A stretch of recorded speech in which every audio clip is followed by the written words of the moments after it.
부동산 주요 뉴스입니다. 첫 번째 소식입니다. 하반기 아파트 매매 시장 전망에 대해 부동산 전문가의 과반수가 보합 의견을 내놨습니다. 서울 등 일부 지역 중심으로 반등했지만 양극화와 역전세 문제가 여전하다는 평가가 지배적입니다. 자세한 내용 김성은 기자가 취재했습니다. 부동산 시장이 반등과 추가 하락의 기로에 놓인 가운데 전문가들은 올 하반기 보합세에 무게를 뒀습니다. 뉴스토마토가 부동산 전문가 10인에게 올 상반기 대비 하반기 아파트 매매 시장 전망을 물어본 결과 과반수가 넘는 6명이 보합을 점쳤습니다. 3명은 상승, 1명은 하락을 전망했습니다. 서울 등 일부 지역 중심으로 반등했지만 양극화와 역전세가 여전하다는 평가가 지배적이었습니다. 또한 매도자들은 상승 기대감에 호가를 올리는 반면 매수자들은 관망세를 취하면서 상승세 확산이 어려울 것으로 내다봤습니다. 하반기 부동산 시장 흐름을 좌우하는 변수로는 8명이 금리 변동이라고 응답했습니다. 금리 인하 시 반등이 일어날 수 있지만 반대로 금리 인상 시 불확실성 증대로 하락 전환 가능성이 높다는 것입니다. 수도권 집값 회복 시기를 묻는 질문에는 내년 상반기를 전망하는 전문가들이 5명으로 가장 많았습니다. 올해 하반기를 회복기로 보는 시각도 있었습니다. 거래량 확대, 추가 규제 완화 등을 턴어라운드 신호로 제시했습니다. 시장 상황이 한치 앞을 내다보기 어려운 만큼 실수요자라면 부채 상황과 이자 부담 능력 등을 고려해 시세가 안정적인 집을 매수하는 방법을 추천했습니다. 뉴스토마토 김성은입니다.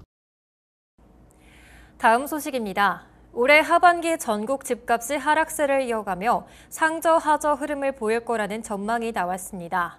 서울 등 수도권을 중심으로 집값이 반등 기미를 보이고 있지만 지역별 양극화가 심화된 데다 경기 침체 등 하방 요인이 여전한 까닭입니다.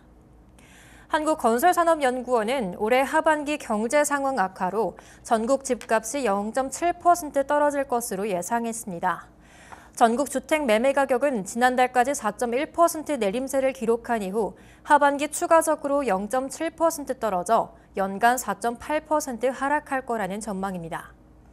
김성환 건산연 부연구위원은 상반기 매매 시장에 대해 연초 규제 완화를 통해 시장의 하방 압력을 다소 누그러뜨렸고 30조 원이 넘는 정책금융이 시장에 유입되며 전년 대비 낙폭이 줄었다라면서 하반기에도 연초 예고된 정책 시행과 기저효과에 의한 하락폭 둔화 등으로 수도권의 낙폭은 개선되겠지만 지방의 어려움은 계속되며 하반기 내 주택시장 회복을 기대하기는 어려울 것이라고 평가했습니다. 다음 소식입니다. 서울 아파트 가격이 상승 전환하고 수도권 주요 지역 분양시장이 회복세를 보이면서 무순위 청약에 대한 관심이 더욱 높아지고 있습니다. 서울 등 수도권 주요 지역의 미분양 우려가 줄어들자 건설사들의 공급 재개 움직임도 감지됩니다. 28일 한국부동산원 청약홈에 따르면 지난 26일 진행한 흑석 리버파크자의 계약 취소 1가구와 무순위 1가구의 청약에 총 93만 4,728명이 몰려 평균 46만 대 1의 경쟁률을 기록했습니다. 이토록 많은 사람이 몰린 이유는 시세 대비 저렴한 분양가인데요. 전용 84제곱미터의 호가가 16억 원 이상인 점을 감안하면 5억 원가량의 시세 차익이 예상됩니다. 분양시장 분위기도 살아나자 분양 일정을 미뤄왔던 건설사들도 공급을 다시 검토하고 있습니다. 한 대형 건설사 관계자는 올해 초까지만 해도 미분양 우려에 분양 시기를 최대한 늦추려는 움직임이 강했다면서 시장 분위기가 변하면서 분양을 원하는 정비사업 조합도 증가하고 있어 하반기 공급이 예상보다 늘어날 수 있다고 말했습니다. 다음 소식입니다. 건설사들이 하반기 분양에 기지개를 켜고 있습니다. 불과 몇 달 전만 하더라도 미분양을 우려해 일정을 미루거나 소극적으로 대응한 경우가 많았지만 최근 들어서는 청약 경쟁률이 급등하는 등 분위기가 반전함에 따라 분양 채비를 갖추는 모습입니다. 27일 건설업계에 따르면 삼성물산, 현대건설 등 국내 시공능력평가 상위 10대 건설사들은 올해 하반기 전국에 10만 가구가 넘는 물량을 공급할 것으로 조사됐습니다. 이는 전년 동기 대비 약 40%가량 늘어난 수준인데요. 여기에는 전매 제한과 청약 규제 완화 정책 등 영향으로 입지가 좋은 곳을 중심으로 적체됐던 물량이 소화되고 있는 데다가 서울 등 수도권을 중심으로는 아파트값까지 상승 전환을 꾀하고 있는 만큼 그동안 미뤘던 물량을 풀어내는 것으로 풀이됩니다. 건설사 한 관계자는 청약시장 분위기가 연초보다는 좋아졌지만 불확실성이 여전히 높다면서 정확한 일정은 조합과 사업주 계획 등에 따라 변경될 가능성이 있다고 말했습니다. 다음 소식입니다. 정부가 공공택지 낙찰 가능성을 높이기 위해 다수의 위장 계열사를 동원한 입찰인 이른바 벌떼 입찰에 조준합니다. 특히 10년 전 공공택지까지 조사 범위를 확대하는 등 전방위 조사에 나설 예정입니다. 위법 사실이 확인된 업체에 대해서는 향후 3년간 공공택지 청약 참여를 제한하는 등 각종 제재에 돌입할 계획입니다. 국토부 관계자는 7월부터 지자체와 현장 점검을 통해 건설산업기본법과 주택법상 등록 기준인 사무실, 기술인, 자본금 등 충족 여부를 조사할 것이라며 이번 조사를 계기로 향후 건설업계의 벌떼 입찰을 원천 봉쇄하겠다는 입장입니다. 앞서 원희룡 장관은 국토부 유튜브 채널에 출연해 건설사들이 벌떼 입찰을 통해 공공택지를 낙찰받았다는 것은 불법이라며 이는 국가를 상대로 속이고 국민을 상대로 거대한 사기극을 벌이는 것이라고 강조하며 문제가 된 기업들은 앞으로 공공택지 분양 사업에 아예 들어올 수 없도록 엄벌에 처할 계획이라고 덧붙였습니다. 지금까지 한 주간 부동산 주요 뉴스였습니다. 이어서 다양한 지표를 통해 부동산 시황을 살펴보는 위클리 부동산 시황입니다. 김성은 기자가 준비했습니다.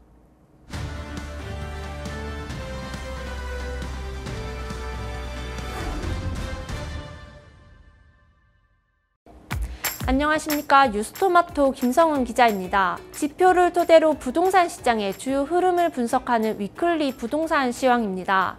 1년 넘게 이어졌던 전국 아파트값 하락이 멈췄습니다. 176개의 시군구 중 지난주 대비 상승 지역은 49곳에서 53곳으로 늘어난 반면 하락 지역은 113곳에서 108곳으로 줄었습니다. 최근 집값 변동률을 지역별로 자세하게 살펴보겠습니다. 6월 4주차 전국 주간 아파트 매매 가격은 지난주 마이너스 0.01%에서 보합 전환됐습니다. 수도권은 전주 0.03%에서 0.04%로 상승폭을 늘렸습니다. 서울은 전주 0.04%의 상승세를 유지했는데요. 선호 지역 단지를 중심으로 실거래가와 호가가 오름세를 보이고 있습니다. 일부 지역은 여전히 매수인과 매도인 간의 가격 격차가 유지되고 매물 적체가 지속되면서 혼조세가 나타나는 상황입니다. 자치구별로 마포구는 아현동, 염리동 주요 단지 위주로 0.11% 올랐습니다. 성동구는 금호동, 옥수동 대단지 위주로 0.02%, 광진구는 구이동, 광장동 주요 단지 위주로 0.02% 상승했습니다. 반면 중구는 신당동, 중림동 위주로 마이너스 0.04%, 은평구는 신사동, 응암동 대단지 위주로 마이너스 0.02%의 낙폭을 보였습니다. 한강 이남 지역에서 강서구는 방화동, 가양동의 매물 적체로 0.03% 하락했습니다. 그러나 강남 3구는 비교적 강세를 보였습니다. 송파구는 잠실동, 신천동 대단지 위주로 0.26%, 서초구는 반포동, 잠원동 위주로 0.12%, 강남구는 역삼동, 대치동 주요 단지 위주로 0.11% 상승했습니다. 서울 외 수도권 지역을 살펴보겠습니다. 인천은 전주 0.03%에서 0.06%로 뛰었습니다. 동구는 송림동 공급 물량 영향으로 마이너스 0.11%, 계양구는 효성동, 계산동, 소형평형 위주로 하락해 마이너스 0.02%를 보였습니다.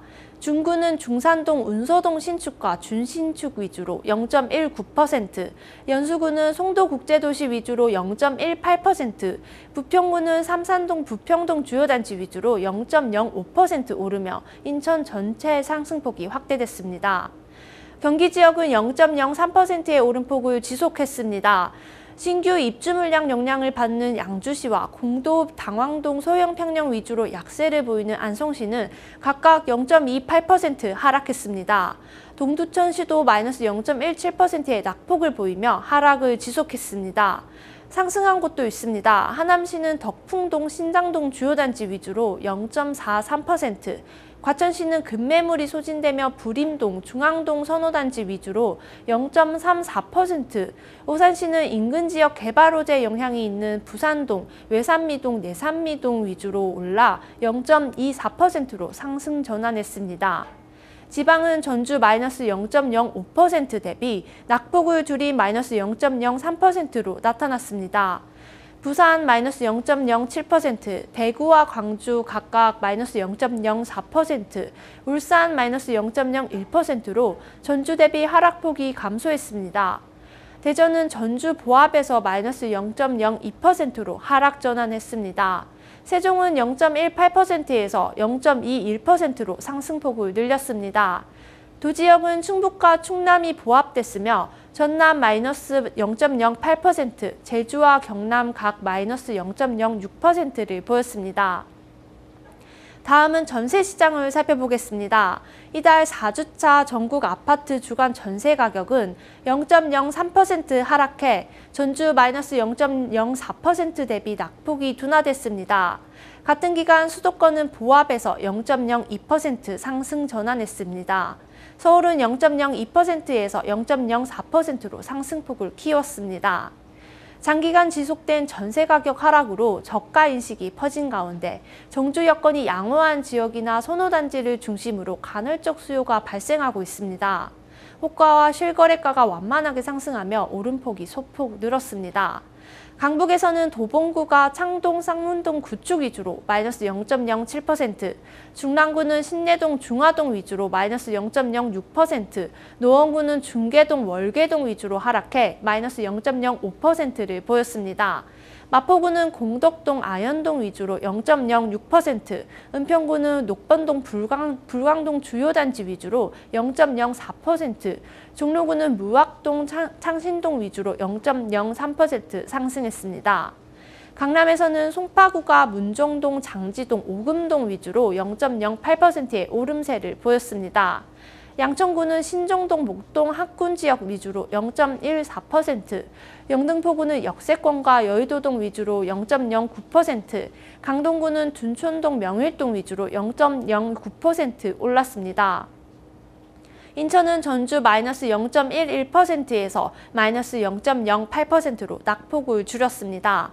구별로 미추홀구 마이너스 0.3%, 동구 마이너스 0.13%, 부평구 마이너스 0.12%, 서구 0.02% 등 하락세와 상승세가 함께 나타났습니다. 경기 지역은 0.01%에서 0.04%로 상승폭이 확대됐습니다. 하남시 0.68%, 성남 수정구와 분당구 각 0.52%와 0.45%, 용인 수지구 0.35%의 상승률을 보였습니다. 반면 양주시 마이너스 0.54%, 이천시 마이너스 0.25%의 하락률을 보였습니다.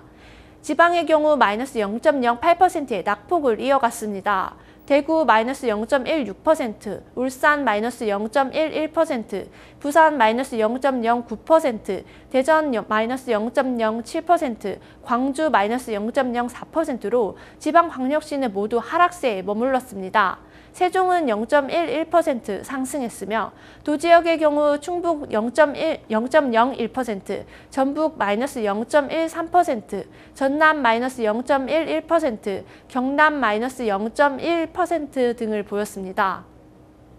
수도권은 상승폭을 늘리고 지방은 하락폭을 줄이며 전국 아파트값은 보합에 이르렀는데요. 앞으로 반등할 것인지 추가 하락할지 부동산 시장에 2분기 쏠리고 있습니다. 지금까지 위클리 시황이었습니다.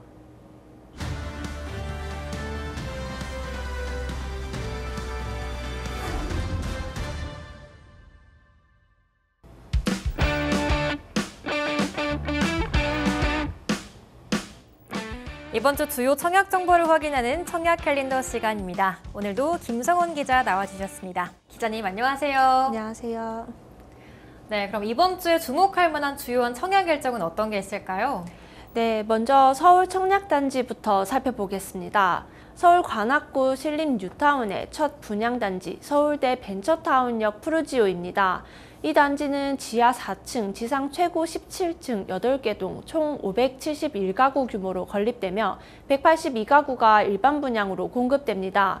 시공은 대우건설이 맡았습니다. 인근 인프라를 보면 신림선 서울대 벤처타운역을 도보로 이용할 수 있습니다.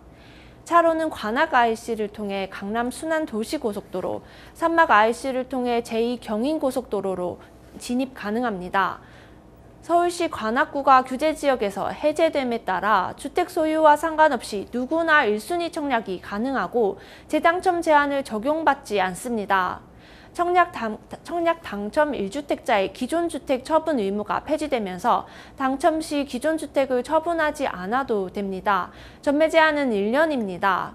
이달 3일 특별 공급을 시작으로 4일 1순위, 5일 2순위 청약을 받습니다. 당첨자는 11일 발표하며 24일부터 26일까지 정당 계약을 실시합니다. 입주는 오는 2025년 5월 예정입니다. 네, 이번 주 유일한 서울 청약 소식인데요. 또 신흥 주거타운이기 때문에 많은 분들이 더 궁금해하실 것 같습니다. 또 신림 뉴타운은 서울 서남부 지역의 최대 규모이기 때문에 많은 분들이 기대를 많이 하고 계실 것 같은데요. 그럼 다음 지역은 지방으로 가보겠습니다. 어떤 지역일까요? 네, 다음은 충북 청주로 가보겠습니다. HLDNI 한라가 청주시 흥덕구 복명동 일원에 짓는 월명공원 한라 비발디 온더파크를 소개해 드리겠습니다.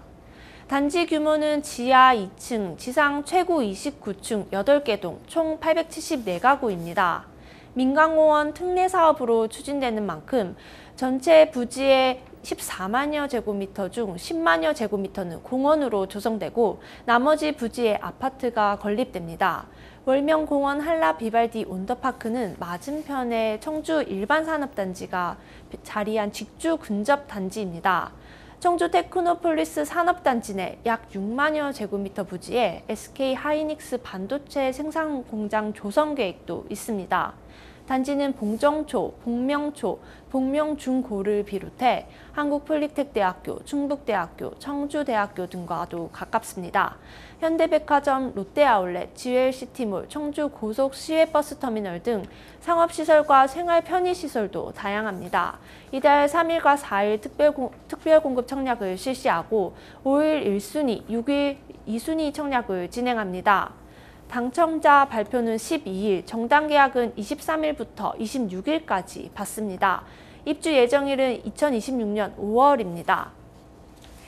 청주하면 충북 지역의 중심지라는 이미지가 딱 떠오르는데요. 또 거기다가 대형 반도체 기업의 투자까지 이어진다면 추가적인 인프라 수혜까지 기대가 가능할 것 같습니다. 그럼 다음은 또 어떤 청약 정보가 기다리고 있을까요? 네, 이번에는 제주도로 이동해 보겠습니다. 제주시 애월읍 일대 신제주 생활권에 공급되는 효성 해링턴 플레이스 제주를 살펴볼 텐데요. 이 단지는 지하 2층, 지상 8층 17개 동 총 425가구 규모로 지능기업이 시공합니다. 단지 내부에는 대규모 멀티 커뮤니티 센터와 상가가 구성됩니다. 멀티 커뮤니티 센터에는 피트니스, 실내 골프 연습장, 스크린 골프 등 운동시설을 비롯해 맘카페, 주민 공동창고, 어린이집, 시니어 클럽 등 편의시설이 들어섭니다. 100% 지하 주차장 설계로 아파트 지상에 차가 없는 지상공원을 구현합니다. 풍부한 녹지 공간과 조경시설을 마련하고 중앙 분수대와 경관 조명도 설치합니다. 청약 일정은 3일 1순위, 4일 2순위 접수를 받습니다. 당첨자 발표는 10일이며 정당 계약일은 24일부터 26일입니다. 입주는 오는 2025년 2월 예정입니다. 네, 청약 접수 앞둔 아파트들 살펴봤는데요. 그럼 이번 주에 당첨자 발표를 앞두고 있는 아파트도 많죠? 어떤 지역에 있을까요? 네, 이번 주에는 청약 당시 뜨거운 관심을 받았던 단지의 당첨자 발표가 이뤄집니다. 바로 서울 동작구 노량진동 옛 수도방위 사령부 부지에 들어서는 공공분양주택입니다. 줄여서 동작구 수방사라고 불립니다. 사업 주체는 한국토지주택공사입니다. 지난달 19일부터 22일까지 전용 면적 59제곱미터 255가구에 대한 특별공급과 일반공급 사전 청약을 받았는데요. 7만 2천여 명이 신청해 특별 공급은 121대 1, 일반 공급은 645대 1의 높은 경쟁률을 기록했습니다. 한강변에 위치하고 지하철 1호선과 9호선이 지나는 노량진역, 9호선이 다니는 노들역과 인접합니다. 올림픽대로 강변북로 한강대교를 이용하기도 편리합니다. 한강 조망을 누릴 수 있고 사육신 역사공원과 맞닿아 있습니다. 추정 분양가는 8억 7천여만 원입니다. 실제 분양가는 본 청약 시점에 결정됩니다. 당첨자는 오늘 5일 발표합니다. 본 청약은 내년 9월 예정됐으며 입주는 2027년으로 보고 있습니다. 네, 그럼 다음 발표 지역은 또 어디가 있을까요? 네, 다음 당첨자 발표 단지는 인천시 서구 검단 신도시에 들어서는 호반 서밋 인천 검단입니다. 호반 건설이 지하 2층, 지상 최고 29층, 7개 동, 총 856가구 규모로 짓는 아파트입니다. 사전 청약을 통해 301가구를 공급했으며 이번에는 555가구를 공급합니다. 인근에 인천 지하철 1호선 연장 신설역이 예정돼 있습니다. 차량으로는 수도권 제1순환고속도로, 김포 한강로 등을 통해 수도권 각지로 이동할 수 있습니다. 검단 경명로 간 도로, 원당 태리간 광역도로 등 도로 교통망도 확충되고 있습니다. 검단 신도시 11호, 17호 근린공원과 만수산, 금정산, 황하산이 자리에 주거환경이 쾌적합니다. 국립박물관, 도서관, 복합상업시설들이 들어설 계획이며 초중고교 예정부지도 있습니다. 호반 서밋 인천 검단은 전가구 전용 면적 84제곱미터로 구성됐습니다. 남향 위주로 단지를 배치했고 내부는 가변력 벽체를 활용해 소비자 라이프 스타일에 따라 다양한 공간 연출이 가능하도록 설계됐습니다. 커뮤니티 시설로 피트니스 클럽, 실내 골프 연습장, 작은 도서관, 맘스앤키즈 카페, 독서실 등이 마련됩니다. 4일 당첨자 발표 이후 17일부터 20일까지 계약을 실시합니다. 입주는 오는 2026년 3월입니다. 네, 이번에 발표되는 지역들은 모두 서울, 또 그 인근에 위치한 인천이기 때문에 많이들 기다리고 계셨을 것 같은데요. 그럼 마지막으로 소개해줄 지역은 또 어딘가요? 네, 마지막으로 경기도 화성시 동탄으로 가보겠습니다. 동탄이 택지 개발지구에 지하 2층, 지하 12층, 13개 동, 총 800가구 규모로 지어지는 이편한 세상 동탄 파크 아너스를 소개해드리겠습니다. 앞서 1회차에서 437가구를 공급했으며 이번 2회차에서 363가구를 분양합니다. DLENC와 계룡건설 산업이 시공합니다. 다양한 혜택을 통해 수요자의 부담을 낮췄는데요. 2회차 청약 당첨 계약자에 한해 발코니 확장을 무상으로 제공합니다. 분양 조건은 계약금 10%, 중도금 10%, 잔금 80%로 확정해 중도금 대출에 대한 이자 부담을 줄였습니다. 기본 제공 품목도 폭넓게 적용했습니다. 단지 복도 일부 벽면에 디자인 패널이 기본 제공됩니다. 일부 타입에서는 거실부터 주방으로 이어지는 벽면에 디자인 월이 기본 시공됩니다. 단지는 최대 규모의 시스템 반도체 클러스터가 조성되는 용인시 남사읍 일대와 인접합니다. 또한 주변으로 신리청과 신리 제2저수지, 왕배산 3호 공원 등 녹지 공간이 풍부합니다. 당첨자 발표는 4일 이뤄지며 정당 계약은 17일부터 19일까지 3일간 진행합니다. 입주는 내년 12월 예정입니다. 지금까지 주요 청약 일정 살펴봤습니다. 지금까지 이번 주 주요 청약 일정들 확인해 봤는데요. 오늘 함께 해주신 김성훈 기자와는 여기서 인사드리도록 하겠습니다. 수고하셨습니다. 이른바 줍줍으로 불리는 아파트 무순위 청약 규제가 대폭 완화되면서 이상과열 조짐을 보이고 있는데요. 최근엔 무순위 청약 물량으로 나온 흑석 리버파크자이에 약 90만 명이 몰리면서 역대 최고치를 기록했습니다. 무순위 청약은 당첨자 발표부터 실제 계약, 또 입주까지 잔금을 마련할 기간이 상대적으로 짧기 때문에 사전 자금 계획 없이 당첨되더라도 물거품이 될 확률이 높으니까요. 이 점 유의하셔서 현명한 선택하시길 바라겠습니다. 부동산 시황센터 오늘 준비한 소식은 여기까지입니다. 저희는 다음 이 시간에 더욱더 알찬 정보 가지고 돌아오겠습니다. 지금까지 시청해주신 여러분 고맙습니다.